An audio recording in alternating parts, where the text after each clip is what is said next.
So just to add something, I have up here the ads that I discussed for Ride Connection. So if any of you want to come up with your, phones and your camera phones or whatever and take a picture, if you were curious, I'll just leave it up here on the table. Some people wanted to do that and can just take a picture of that. So I'll leave it up on this first table here. I'll open with a funny, silly story.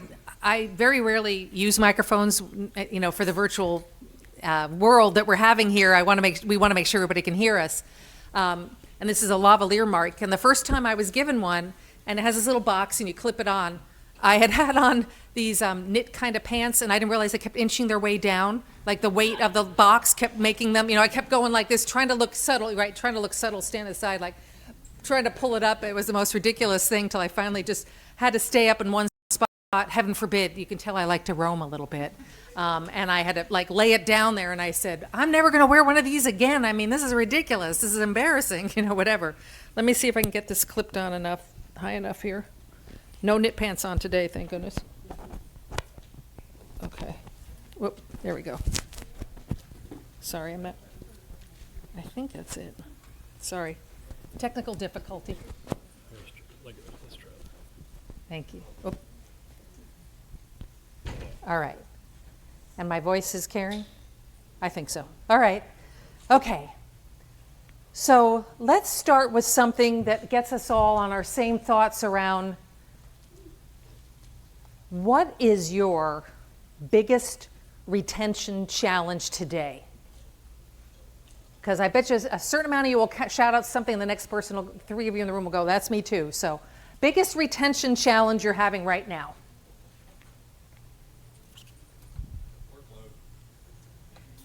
Workload.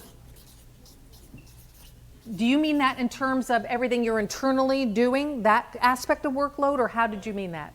For drivers, it's the amount of hours that we're having to ask them to do. Okay. That might also be a burden on your current long-term drivers, or through COVID and everything have been there for you as much as the new people and what you're looking for there, because you don't have enough drivers yet. And so, hours needed. Okay, what else is your biggest recruitment challenges today? I'd say competing with remote work. Competing with remote work. Okay. What else?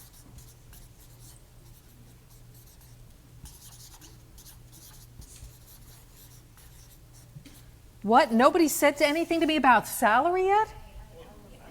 The hourly, the obvious hourly. I thought number one, you'd all be shouting out to me, the hourly wage, Karen.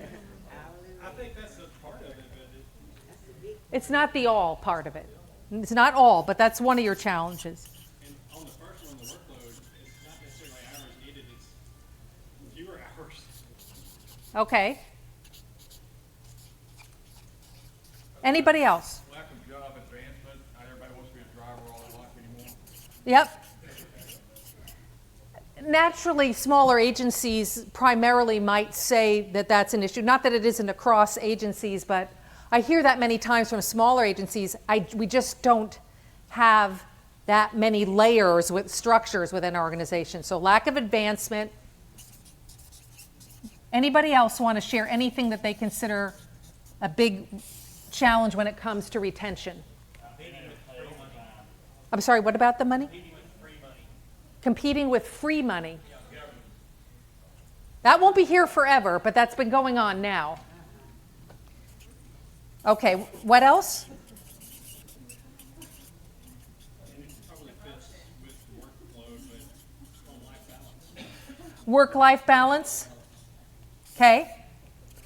Anything else to share? They don't feel appreciated.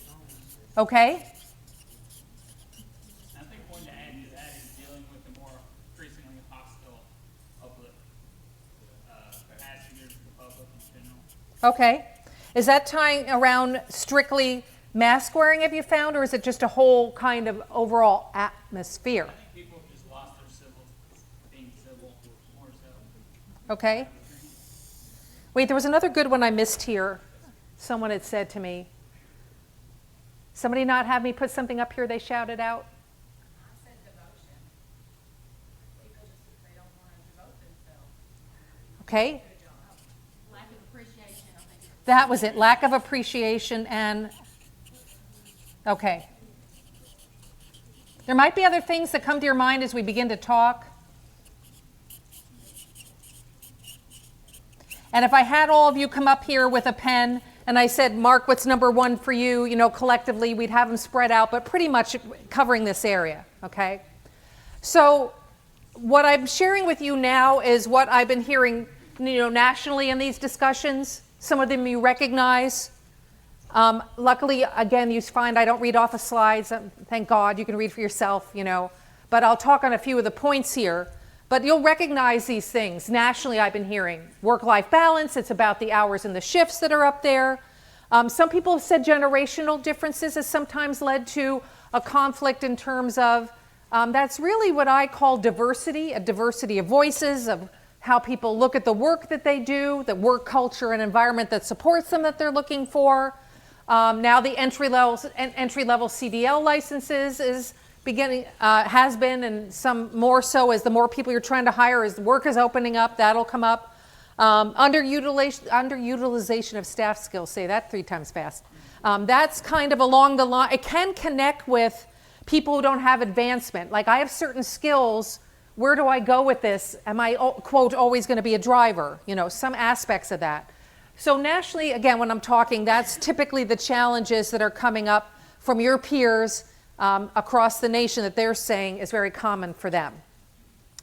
And when we're talking about these challenges, and we're thinking of our organizations, of course, and what we're looking at, I think the one with the passing drug and alcohol screening is certainly in those states where they have marijuana laws, where no matter how many times they say, but we have federal guidelines, we all get the idea. And we can't, I understand that in our state, you know, this is allowed, but this isn't allowed. And as Scott and I have talked about, when it comes to the screening processes and what's required for testing after that, there are much more modern tools, shall we say, of testing for drugs and alcohol that are not currently written in the law that way, that would allow more immediacy of getting feedback and results that we're not allowed to use as written, that CTAA has been discussing, because the bad news was to get all the funding and the increases we've received and now coming through the authorization of that, at the federal level, no amendments, no changes, no language allowed to be changed from any feedback at all to get this all passed and done. None. Based on your behalf that many of you shared with us across the nation in this room, there were a list of things we wanted to have changed that you wanted to have change in the language. You either want the money or we're not going to get there. That's the world, the political world. And so what are you going to say? We need the money. So you won't let us say anything else of corrections that normally was the process, corrections to things. So even something like many states have said, I have to wait too long to get these testing results using this certain way of doing things, and I would have liked to have used what everybody else can use within other capacities in other industries, but we can't. So looking at these challenges, we're acknowledging, and that you've shared here, of what we're talking about when it comes to retention and, you know, factors. So many of you probably know Transportation Research Board, or TRB. And if you don't, I mean, that's fine too, but there is at the federal level research and work that's being done on our industry to learn certain aspects and capabilities. And one of the things in this 363-page report that I read that was published too long ago now, it's being updated, but it's, believe me, still a couple of years from that. But it said for ADA paratransit operations, it did say in that report, turnover is lowered 5% for every $1 increase in starting wage. And there's charts and analysis and all this overview and all this data put in that got to them making that decision, saying they want the industry to know this when you're debating and figuring out not only what COVID has brought for wage increases, But pre-COVID, that world was showing that that was the case, whether you contracted out your ADA service or did it all in-house. I think many times we wonder what's true, what's not. You know, if we increase wages, what does that mean in the bottom line besides hitting our operational budget and what we're doing there? But we also talk about that was what was a fact that was determined from all this data that was put in. So in case you're ever trying to make a case on your operational and budget side for something, this is what the facts showed based on the data. Now, this data collection, as I said, isn't as recent as anybody would like. This data comes from a report that was published in 2012, a decade ago. That's the most there is nothing any more recent. You can't find it anywhere. It doesn't exist. But work shifts and work assignments. So here you have your union environments for many of you. What we were talking about during the break, several of us, was when it comes to both recruiting drivers to workforce and impacts retention, especially in union environments, was unions of the traditional way things have always worked based on seniority. So you'd have your first positions even in non-union environments. This is very typical, a default, where new people come in to what is we all know are the worst schedules. And if they survive that, yay, and they make it through that, however long that takes, then they're with us and we're moving on. Now there's scheduling and routing software, there's ways to analyze shifts, and have we done that work? I would contend that's one of the critical pieces that impact your retention is those work shifts, work assignments, and hours for your agency alone. Do I need more part-time going to full-time? Is that what's needed now in this market? Only you know, talking to the drivers you've newly hired, talking to your veteran drivers, you yourself saying, yeah, I've always known those 2 shifts are the worst, and we still haven't fixed that or corrected it. And if I have new people coming into it, no wonder, even in this environment more so, they don't survive and stay. So sometimes there's some very hard work. There's some very hard work to do with unions. You might have to get to that middle ground with the unions after all, right? Where you're going to say, we can't have every new driver. We agree that is the shift that has the highest turnover proportionally here to everything else here, or some range of here. And so I'm not saying we have to renegotiate taking away everything else around that structure, but we need a middle ground on some of these shifts here that are critical, key. We have partners. We have community need for this. We're not looking to get rid of it, obviously, or we would have done that a long time ago. But what are we going to do to address this? Because we have to, and I need to, yay, work with you also as a union. I mean that also, yay, not just negatively, but let's just agree that we all know this has been the case for a long time, and what are we going to do to fix, what are we going to do to fix it? So, interaction with dispatchers was an interesting thing I read in that report, and many times in rooms people nod their head to me and say that for some drivers or in their agency and certain dispatcher or dispatchers where their interaction with the drivers when it's a stressful time, certain key periods where they would agree to me, oh, they're running everything here, and sometimes it's a real challenge for some drivers in their interaction and they eventually leave. I just can't deal with it anymore. So think of your dispatching operation and start with I think the easiest thing to try to have empathy and understanding is, when's the last time you had dispatchers out in the vehicles and they're driving and they're seeing what the experience is like for the driver, listening to the dispatchers and having the drivers come into the dispatching office and seeing what that's like in terms of the calls, the frequency, what comes in, what's being asked for, and trying to have some intentional, really intentional, not just discussion, but authentically seeing what both worlds are like and not just doing it once a year, but having a schedule of a basis of that, because that understanding usually builds with what's it like for a day or two in the life of, and doing that more purposefully. So if you're thinking about in your organization for drivers and turnover or retaining people, dispatchers play a very key role that I don't think we always think about. We're aware, I'm believing you all are, but that impact can be quite strong. It's interesting to me, the other thing I've heard over the last couple of years is how many long-term drivers have had some change in their morale that's now beginning to pull others down with them. And I don't know, sometimes I have people say, I honestly don't know what's going on here. And it's significant enough that it's noticeable and it's being talked about. If you find it's not that case today, hopefully, but if it is, or in the future something comes up, this is where working with a driver committee in your groups to try to determine what is going on, that especially as long-term drivers sometimes having their morale go down. There are factors that we would agree with. The impact of COVID, the impact on long-term people who've been there for us in all these kind of ways that we appreciate, are thankful for, and have really helped us stay together and as a community. But maybe it's time to revision that key word, that key central point, as much as attitude, is the mission of the organization. When's the last time you visited your mission statement? And really, is that integrated from the time of your new hire orientation? The relevance, the meaning.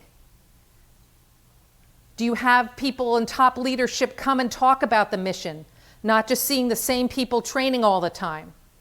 I always brought in the store manager. She blocked off on her calendar, when's the next new hire class? What time do you want me there? I will be there. What topics do you want me to talk about that you learned from the last class?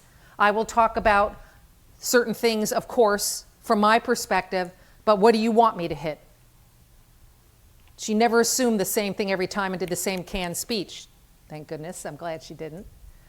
But for all those things about morale, it comes from the new hire orientation, at the time of the interviews and the questions you ask me. This is our culture, this is our mission, this is why we're here. We need you to be here with us. It comes from the point of what we do when it comes to things like discipline.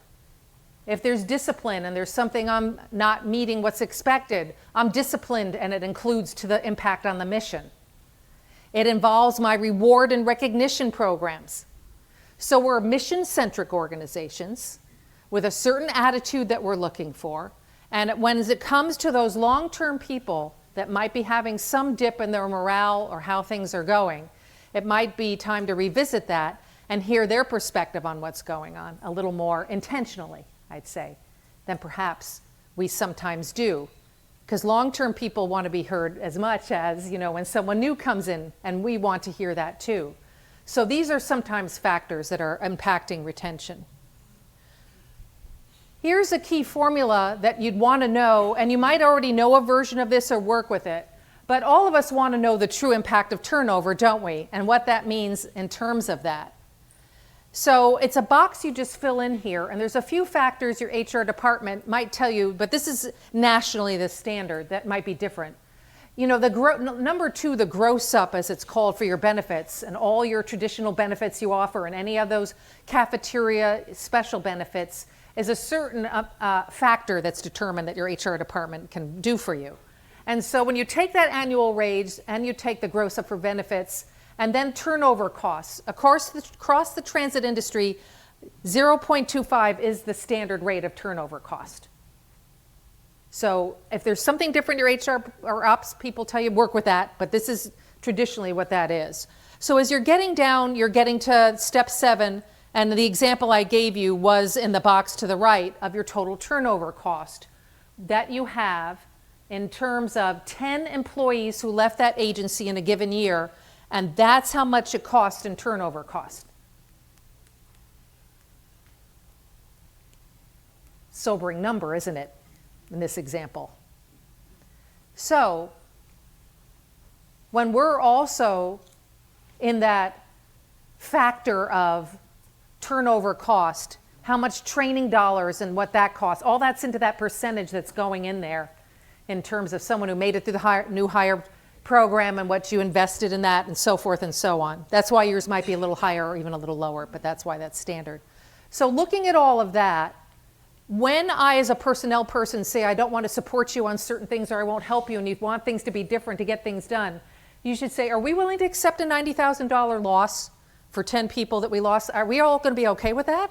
Or are we going to get on board to figure some things differently to get it done? I'm just talking dollars and cents, what everybody understands. So many times when people say, how do I make this argument? I said, people love the numbers and dollars, right? We all do. That's what we work with. That's our world. We have to. So this is how you want to sell it to me, saying, this is why. Let's track it. Let's see how it does. Let's see the impact. Let's do this analysis. We don't have to wait a year. How's that a fair equal for you? If you and I, Adam, sit down and we went ahead and went over this, let's meet in 6 months and see what kind of impact it had based on this factor that told you I wanted 5 things changed. You only agreed to 1. We're getting the 1 thing changed. Let's see how that's doing, and let's analyze it, and let's get deep, not just with numbers. So I'll start there, but what are the words behind that? Then I prove to you and you prove to me, did this work, isn't this working, what do we need to tweak, whatever, right? So I'm trying to give us tools to have a way to get to what we want, in terms of the work that we're doing here, right? So that's the true impact of turnover and how you take that and monetize it into what you're doing. So, who doesn't want to improve driver retention? Drivers were asked that question. What do drivers say when it comes to retention that they need? So let me give you a moment, and I'll say it out loud for our virtual audience, but let me just for a moment give you all a moment to see that for yourself. Some you might agree with and say, yep, that's us, or a couple of them, or I've heard that, or I'm aware of it. There might be something else you think of. But ask that question. Keep us updated on policies and procedures. Improve vehicle conditions and work environments that we're working in. Remember that infamous room I said with the quiet area? That's something that mattered to that particular agency, and they asked for it and they got it the best they could in the limited space they had. Improve dispatcher support. Maybe your dispatchers would say, I agree with that, but let me tell you my perspective on the dispatcher support I need. That's what you want to hear too. So going down there, increased opportunity for driver feedback. How many of you in this room, not just for drivers, but have a kind of, usually it's an annual survey of your staff and conduct a survey like that? A few of you do. It's what do you do with the information you got back, right? When you conduct a survey, people are always saying, not always, but I would say proportionally they're saying, I don't know what the result was of that survey. What came as a result? Where are we going with it? Are we doing anything with it? I contend surveys are important myself, only because I came from a culture of a lot of surveying. And the key part always was, in reporting these were the results, they also said, these are the ones we're taking on this year. Doesn't mean the others aren't important, but we have to prioritize. And this is how we prioritized it. Not just a secret, but this is how we determine this, and this is what we're going to be doing around this, whatever those results were. Yes, there are companies that do those surveys because people want them anonymous. They don't want to be identified as to who said what. That's very key. And when you do those surveys and they're anonymous, they really are. You never will know, who said what. And you want to do it for all levels. So often there's a certain level of positions and above and some questions around that for us as well. So we get the full perspective. But in any case, training, recognition programs, and improve any mediation complaint process. Again, union, non-union. Pretty broad words, aren't they? Improve and things. You're like, well, how do we improve? What's needed? If we're going to try to be on the mark on this, that's how a good discussion with your internal organization, leadership, all aspects of that, involved committees, can get yourself to that point of being focused on those priorities. But when all of you, and what I hear in the industry is saying to me is, I do want to retain, we've done good investment, we have great employees who work for us, I don't want to lose them. The only way we would love to say we lose employees is what we call positive turnover, which is they are officially retiring, they are moving from there's something where you wish them the best, congratulations, we hate to lose you, but that's a positive reason you're leaving rather than our wanting you to leave or other things that brought others around with them down, so more people left based on that impact, right? The negative turnover. When there's turnover, you want it to be positive. So remember in that turnover percentage I showed you, you want to break down how much of it was positive turnover out of the negative turnover as well, and look at those comparisons. So, drivers are telling us this. Where do we do? What do we go with it? How do we use it? How do you conduct your own survey? I've said there are companies that do that and have done it for transit agencies, and they tailor it to your questions, not just they'll give you an example, sure, but that might not be what you're looking for. So there is a discussion about what's being looked for, why, what are you trying to get with it? But it's always, what are you going to do with that as well? So, having heard from the drivers, I mentioned something I shared with you, what I called a mentor buddy program. Do any of you have any version of that kind of program in your organization? Would you like to share with us what you do with it? Because I know people, I will definitely share what I've been hearing, but how do you feel about that? Well, it's worked well for us. Oh, yep, thank you. I mean, it's really tied just into our training and stuff with our new folks. So it's worked really well for us. We use our lead drivers. We also match people up during the first few weeks with other drivers just to go around and learn different ways to do things. And then we make sure that we follow up and always put them back out with our lead driver's not necessarily a supervisor, but it's kind of a supervisory role and stuff. So that way they're hearing from all different perspectives, but then we have the right person who is reiterating the policy and procedures by the book to reinforce why we do things the way we do them. Do you do an incentive pay at all, which some agencies do, of a bump up in pay because this is a consistent position that exists with every class of people they're hiring, and that's a permanent buddy that you're assigned working with, which I'll go over some of that, but did you ever do anything like that? We have a driver incentive program as far as like a quality assurance. So we evaluate our drivers and how they're doing, whether they're cleaning the vehicles after each run, how are they performing. We have software in all of our vehicles to let us know if they're speeding, if they're on their phones, all these other fun things as well. So there's different pros and cons. So we have a system built into how we do our operations, and then we recognize drivers of the month, and then we have and then if the team meets the goal as well as the individuals meet the goal, then we'll do like a lunch for the entire team and stuff if the entire team is meeting the goals that we set. And then as far as the driver, then we'll recognize the driver of the month. Little things like that, recognizing drivers of the month, birthdays, simple things, but it's like I said, a $50 gift card. It's nothing all that expensive to us, but at the same time, it helps raise the standard of our operations and the quality of performance that we're providing to our customers, as well as keeping the drivers engaged. So the incentive might not be the right word. That might not somebody accept the position, but the thank you, it sounds like, is the $50 gift card. Yes. When they've been asked to be designated to that. Okay. Yes, ma'am. Thank you. That helps. That helps. So, good. We have someone else. I'm sorry, way in the back right corner. Thank you. We are a much smaller organization, so we don't have a technical program per se, but we have 3 full-time drivers and 9 part-time.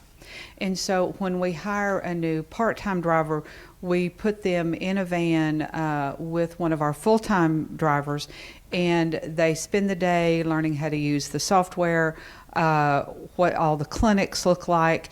And then, like I said, it's not a technical program, but then as that driver goes out on their own, they have that driver that they can go to if they have a question, where if they don't necessarily want to call me as the supervisor, they know they've spent the day with that driver. They can reach out and say, hey, I've got this going on. Sure. What would you recommend? What should I do? So it's just on a smaller scale. It does give that driver someone they can reach out to as they're going through the process of learning once they're on their own. Thank you for sharing that. So also what I'm hearing nationally, to let you know, is that a mentor or buddy program, no matter what size the agency, the idea is it starts typically at new hire orientation.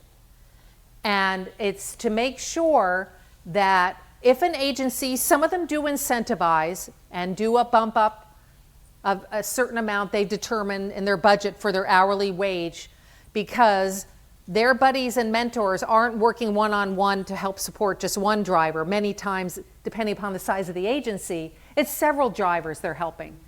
And that helping part is that they make sure in the schedule there's a designated time where these buddies are coming in and having some quality one-on-one time and structuring some work in the new hire orientation training period to meet the buddy, get to know them, talk with them, and start to have that relationship starting that early.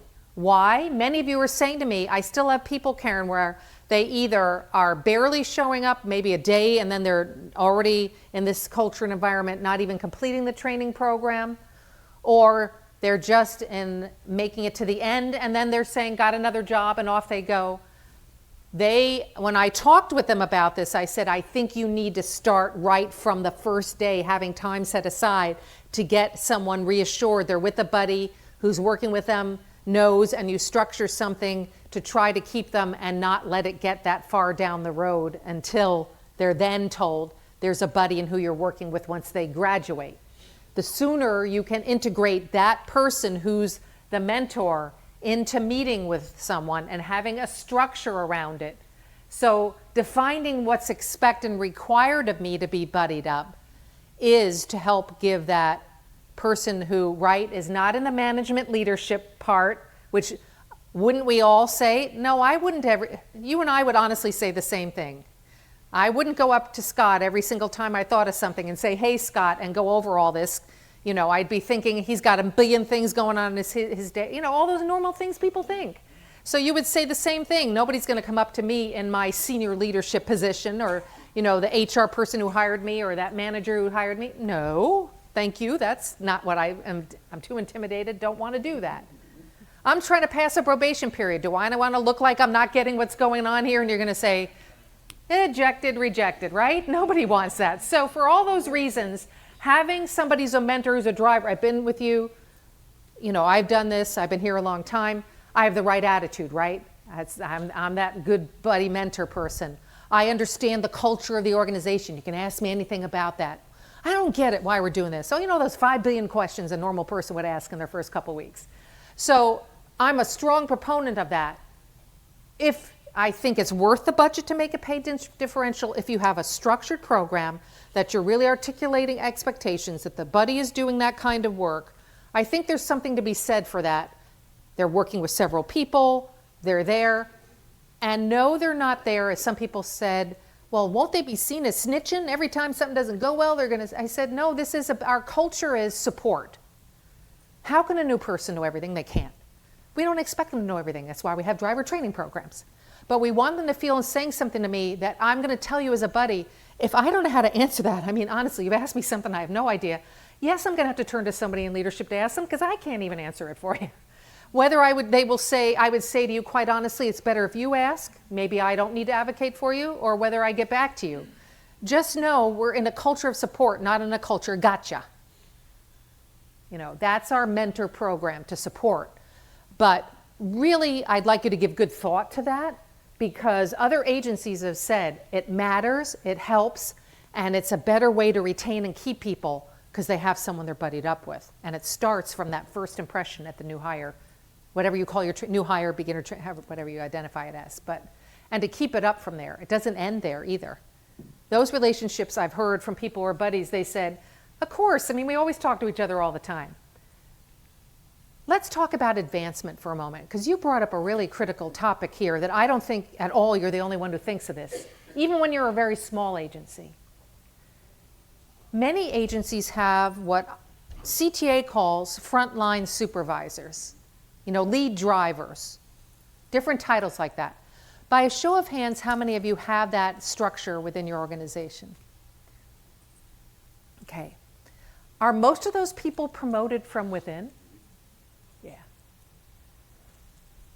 I will share with you, I think, the best leadership development program, one of our best at our association, right up there with our pass the driver safety and sensitivity program for any MT providers, and also frontline supervisor training and the critical transition, isn't it, from being a part of your peers within that group, and now I'm supposed to be leading you and be at a different level. And that transition is not an easy one. 9 out of 10 times, there's been bumpy roads till someone got there. Either they will say that themselves personally, or your perspective as overseeing this and recommending this promotion and agreeing with it, you'll say this has been the impact. So there is a program that CTA has called Certified Community Transit Supervisor. And it's only geared, I've taken the class myself, I take all our products to make sure it meets standards, but it's the only class that focuses on the frontline supervisor. It has a prerequisite course, whether you're a new promoted person or whether you've been doing this for a long time and are very advanced, where it's all situational based, not just promotions of drivers, but mechanics in any position, as to it puts transit agency specific scenarios that your driver takes to learn and see how they would respond and develop leadership capabilities and competencies by these different authentic things that happen in transit agencies. And you're given a road of 3 choices to take. Whichever choice you make, it is not right or wrong. It is very gray, like life is. So you make a choice, you follow the whole scenario to the end, you answer questions, how you do things, and at the end it shows you the result. This is how this employee would have reacted that you were working with, or whatever the scenario was. And you might read that ending and say, I don't like that result. That's not what I envisioned would be the result of my choosing to do this. It allows you to go back and choose one of the other 2 scenarios and see if that result is how you would have wanted that outcome from that employee. It's a whole leadership development intensive on how to see things and how to move yourself to a leadership position authentically in real time. That's just the online component. Then it's a 2-day training with other peers within that whole work around authentically being a frontline supervisor. So if you want a product and program where you've been having troubles in those areas, I will say this is the product for you that gets that kind of outcomes, where when I hear from your peers afterwards, including a couple I've helped who've had real major problems with someone and said, I'm getting ready to fire them, Karen. They're a good person otherwise.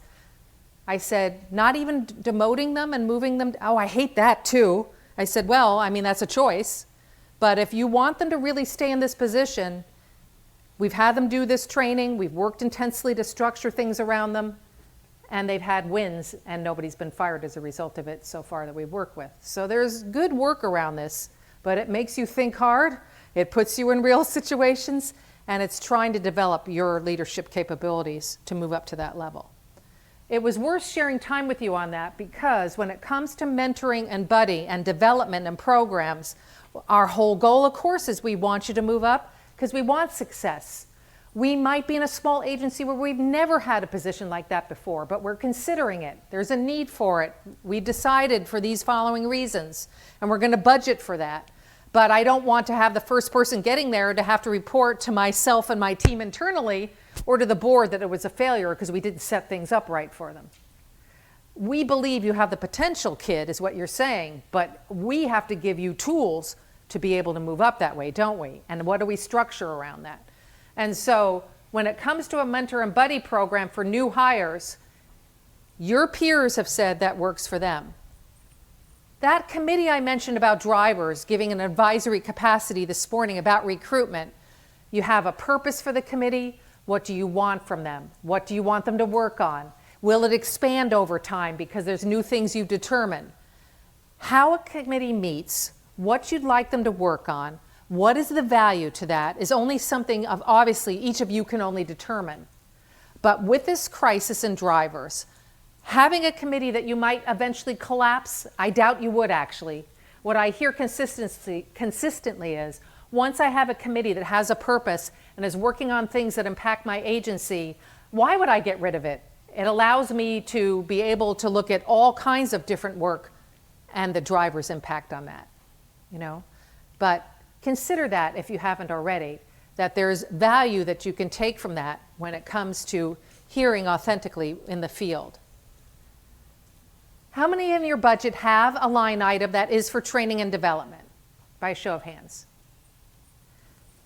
What percentage of that budget is for the new hire orientation? What's left and what percentage is left once you take that out? Two things.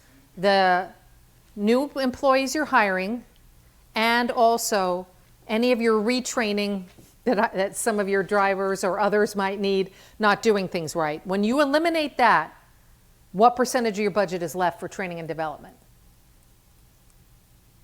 20%? 30%? Less? Ours is fairly open. We don't really put a number on it. It's Open, no number. it's categorized differently. How do you want to do that to make sure it's intentional that it's getting done? That right there, professional development. Yeah. Its own line item for professional development. It is for you.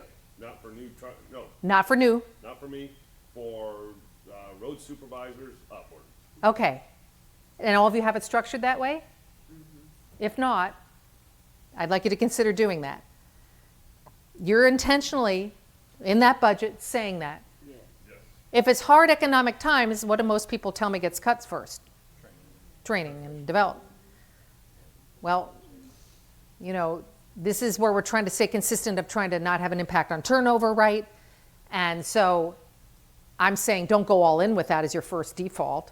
You know, that's really critical to what you're doing because the standard is a minimum of 2% of an employee's salary, which is only 40 hours a year outside of the new hire training and the retraining.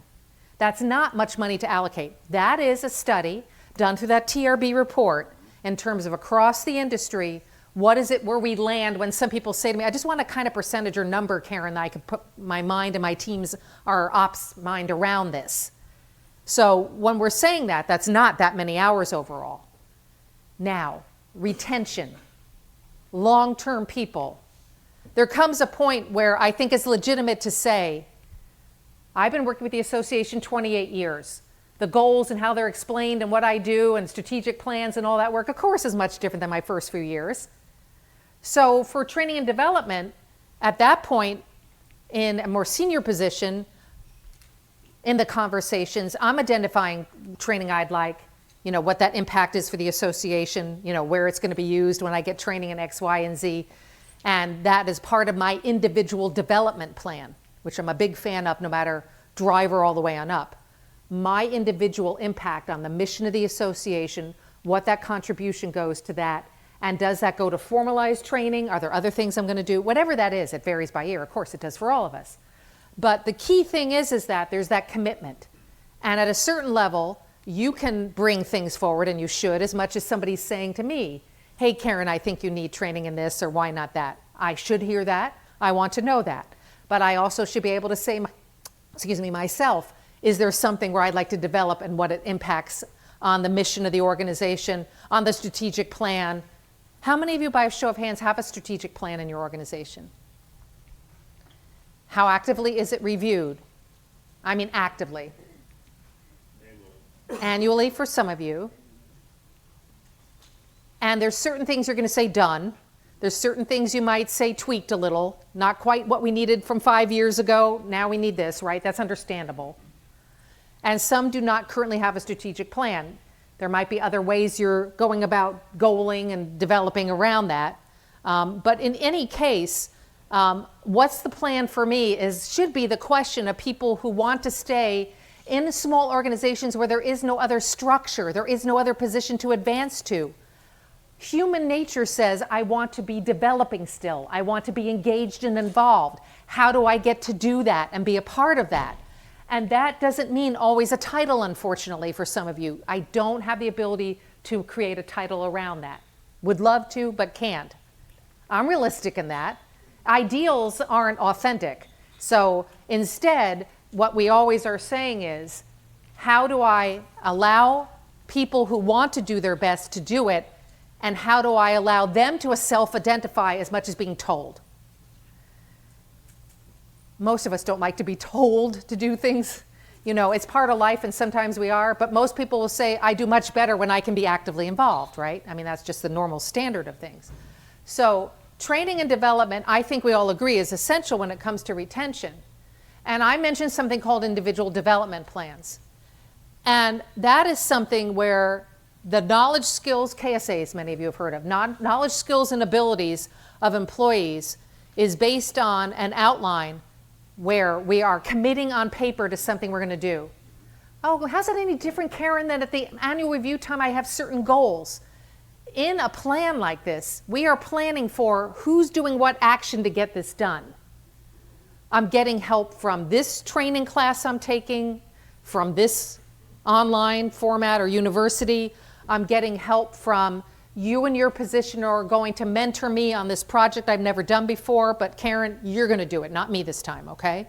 And this is what we're going to do, and we're going to meet bi-monthly on this until the end date of X. You know, that kind of planning, right, and work is how we get it done. What gets planned gets done. So individual development plans are positive, supportive in my development. So this is the result of good reward and recognition programs. Better cooperation, decreased absenteeism, turnover. How so? Well, that one especially. What kind of recognition do drivers want? If I ask you now what driver recognition programs you have, how many by a show of hands have some kind of program around safety? Most of you. A program based on attendance. Fewer of you, but still around attendance. And I usually hear a couple of other programs that you might individually be doing. Did it get developed by us at the top level, or did it engage that community of people we're trying to recognize? I would encourage all of us to say a good way to recognize and reward people is a part of longevity and why people want to stay somewhere, especially long-term employees. I've been here 15 years, Karen. At this point, as a driver, I love to drive. I'm happy to drive. You want people like that, right? Everybody thumbs up. I want drivers who want to drive. That's a good thing, Karen. Right. However, I'm kind of feeling nowadays like I've been working a lot of hours here. We've gone through a tough time in our community. There's some pushback on the mask wearing, some hostile things going on, all that. But if just this one thing was kind of recognized, I'd be happy with that. And I don't mean money this time. What? No, I don't. Actually, I'd like to be recognized, a peer recognition, like one agency does in Pennsylvania I talked to. Drivers develop their own peer recognition program of what they want to recognize in peers, and they wanted to present it at the meeting that all the staff attended. Within their driver community, this is how we peer-to-peer made a decision that you in this special circumstance, they defined what a special circumstance was, did something so unusual that everybody should be hearing it. It's that amazing. Not from you as a leader telling it, but this drivers and this group stood up and said, let me tell you about this driver as a driver and what it meant and what they did. That mattered to them because they identified it. So decreased absenteeism and turnover and higher job satisfaction is, we know, certainly our goals. When I was working with in Iowa, they actually had hashtag Here to Strong. That was developed by all the staff. They came up with that. And they decided they wanted on the outside of their vehicle, like they had a magnetic sign so it could move around. And it would go on there. And they defined internally. The community was always like, what's a herd of here? What do they do? But they came up with a program as to what they felt during the pandemic they wanted to recognize for the drivers and the work they did. And they identified internally, Herd is Strong, and they had enough of those magnetic things, they said, to go on every vehicle if everybody wanted it, as much as if only certain people. They said, whatever makes you feel good about what you're doing, we're going to do it. So that's what they came up with.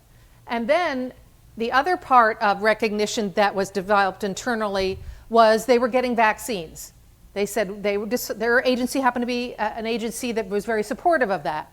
So There's a T-shirt, a shirt that's on from HERDA that identifies that within their community of work, that they did that. They were featured on the website. They didn't mind being featured there as getting that. That was their decision. Go ahead and show us getting this done. We're supporting the overall in our agency that's required by federal law too. But that was something they internally developed. She said, I had nothing to do with it. Hands off. That was the agency director. That was their ideas. So whether it's a driver of the year, whether it's something based on attendance, whether every anniversary to show longevity that you're recognizing every year, sometimes your committees would tell you having a certificate is plenty. Some would say, I want a gift card. You tell me how much. Some will say, I want the money. But whatever way you choose to do it, as long as it's consistent and they believe you mean it, that's all they're going to tell you that really matters to them in terms of the recognition. So driver safety and so forth, those are just examples of what your peers have shared. Is anyone else in this room have a program that you'd like to share with us that you do in terms of recognition? Yes. Here comes the microphone. It's coming behind you. I'm telling you, I'm warning you. It's right over your shoulder. Here it comes. There it is. One of the things that we do there at PCDC is that we do a driver and rider recognition program. Just how well that they've done. They get 4 names per week in a bowl. Yeah. The riders get 4 names per week in a bowl, and each bus meeting that we have, we allow one of the other staff to shuffle the names, and then we allow another staff, maybe a supervisor or something, to come in and draw a name. All right. And then we give gift cards. We do just different things. And then I also, something that I done is if I have no complaints within any of the facility on my riders or my drivers, Yep. as far as the mask wearing, being on cell phones when you're being on company time in the vehicles, then they get donuts every Friday. All right. But if we have one complaint, then there's nothing. Gotcha. Gotcha. So, Well, thank you. I mean, we don't always have to spend megabucks, do we?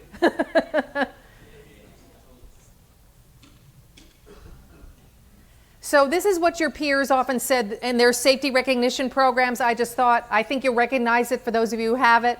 I think this is very standard from all these agencies I've talked to. There might be something else you add or delete in there.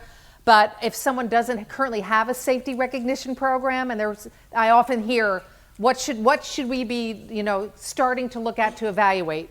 Well, there's an example of typically what I've seen from people who have those kind of recognition programs, that they put down with exceptions there, how they look at that in terms of our critical part of safety. So money doesn't always have to be the incentive. Sometimes it's a reward. The most important thing people tell me is, don't delay in letting us know. If you really have a program and you mean it, we believe you. So just be consistent in doing it. And then, as I said, you can have any committee, any group develop a program they want to present to you and say, how about recognizing this? And you'd give due consideration, because if somebody went that far out of their way to let me know that, I'd want to talk about it too. So when I said in Iowa, for example, they do certificates of recognition, and then they put it on a wall. They frame the person, usually by their vehicle, looking like that, and they have the certificate next to it. So they have a framed wall area to recognize, besides individually talking to you and saying, here's this recognition. That's what they wanted. She said, I'm doing what I was asked to do, as her point she wanted me to share with all of you. I didn't create it. I didn't generate it. It wasn't top down. How about brilliant, cheap, no-cost recognition programs that you could use as benefit programs? The quiet room, the relaxed dress code. Some agencies told me about a walking club that they had where they wanted a few people. Can we, as consistently as possible, have a break so we could walk together X days a week? Can you work with that? If not, but can you? We'd like to. Bring your child to work day, craft fairs. I mean, whatever it is, ask. Because you might all say, nobody in my agency would like 3/4 of those things. I agree with you. Some, no interest. But what would they? You get the idea. So, Here, yeah, at Herta again, they said they wanted their own baseball caps, they wanted buttons, and also thank the drivers. They live in that part of Iowa near where there are a lot of dinosaur fossils. So they have their dinosaur as this identifier that people like and recognize there, Dino the dinosaur. You know, that's their thing. So, you know, there's this little thank you they customized again. So, the key things to think of when it comes to retention. If you do have advancement within positions, how do you support me and train and develop me around that? How do you intentionally do that? I mentioned one thing we have at CTA to try to help frontline supervisors that's very intentional in that to support you in doing that work. Your values and your culture, how is your existing work schedule looking? If there's certain software and you're working with your unions and it's not going to be an easy road, I'm not kidding myself that you're going to tell me this is going to be one tough take I'm taking on for some of these shifts, Karen. But the impact has been too critical and we're just not filling the positions. Do you have goals for diversity, inclusion, equity in your workplace? How do you establish them and not just have them be words? How do we have that embraced in our organization and within our culture? I think the other part is in training and development is with your budgets and what you allocate within those budgets, allowing people to have individual development plans, something where we're putting to paper, this is how not only we're saying we're going to have that as a goal, but how we plan it out to get it done and within what time frame, customized to me. Have any of you had, during this time of COVID, any type of retreat where you're holding it off property, even a library down the street or whatever, where you have a management retreat? Do you have a culture of that? A couple of you have your hands, a couple of you said, eh. I don't mean a strategic planning retreat. Literally, what is it that you as leaders feel is critical? A 1 day would be ideal, maybe a half day. Yes, remove from the work environment. CTA, Scott just led us into one a few weeks ago. Every one of us as directors went to this retreat. We had a couple goals around what we communally agreed need to be talked about. And of course, you go all in on it. How are we going to do it? And we don't let it go when we come back, you know, follow up and what we're going to do. Had been, I think we agreed a little too long since we had done that, but it really pulled us in our morale in terms of all energized around this again. Up, up, up. What was your thoughts? I do a ladies' day out once a year for all of the internal ladies that work for me, and it's all on me. They go wherever they want for a day. A couple years ago, they went and saw some pioneering woman out in Oklahoma or something stupid like that. Sorry. But that's what they wanted. That's what they wanted to do. This year they went, it was around Christmas time and it was Christmas shopping day. So it's just get the hell out of the office, go do something, and it's all on me. So. I love anything creative you think will work. I mean, I support that, Well, right? well, and what did and they say back to you? What's their feedback?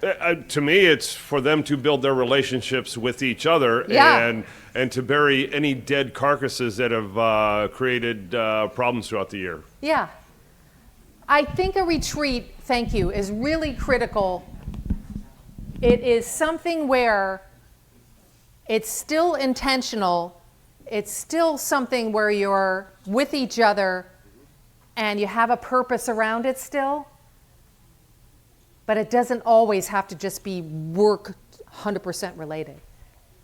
A sharing that we have back here. Thank you. The first Friday in November is National Patient Transfer Day. And so that Friday, we take all of the drive. We have 12. It's not large. We take the day. We do some RDOT training in the morning. We bring in a nice lunch or take them out to lunch. We have taken them then to do something fun. Last year or year before last, we took them to throw axes. Okay. So it gave and then whatever time is left in the day, they go home on a paid day. It just gives them a time. They're not with the patients, but they're all together because the drivers don't see each other that much. But it gives them a time. They tell some war stories. They talk about, and it's a great day for the drivers to kind of kick back a little bit and get to do something fun and still get paid. Yep. That's the key. They're still paid, but it's a fun day. Thank you for sharing that. Mine was, I told you, 4th of July. It was when we were all the leaders to cook hot dogs, hamburgers, and have their families come, and we wait on you. They wanted that every year. They said, we love that. We love you waiting on us. We love you, doing the whole 4th of July theme. We love you cooking for us. Our children, everybody, love it. Don't ever take that away. Where do you want it to be held? We're going to shock you. I was waiting for a park or I don't know what. I know it's going to sound strange. The loading docks where the trucks come in, no truck deliveries. Had to tell Macy's corporate, no truck deliveries that day. It's a huge, like an airplane landing field thing. And top to bottom, front to back, up, down, and all around, all decorated. And they all wanted to be on the loading dock there and have us, the grills were safe, and have us do all that stuff and let them have fun and games and whatever. And then there was a field right outside, grass over there, did stuff there. Made their whole year. They couldn't talked about it for months afterwards. They just loved every bit of it. So you never know what you're going to hear from those committees. That came out of committee where they said, this is collectively what we want. Had everybody feel more together. So developing those individual plans, coaching and counseling to that. So, really in conclusion, our goal is we're a mission-driven organization. We're there to be hands-on. We're there to involve more of our community of staff working for us as being part of that. And we're really there to have people use the best of their talents because we lead through our people after all. So our leadership in what we do is critical, as always in any organization. But we can't do it without our frontline people doing all the work as our drivers are. I hope some thoughts and ideas throughout both these sessions have helped you in terms of what you're looking to do and go with. And I thank you so much. Am I pretty much on time, Ann? Yay, okay. So thank you for inviting me and coming together. You can reach me anytime, and whether it's call me directly or my last name, Souza @ctaa.org, email me. I'm happy to chat with you. Thanks so much for having us.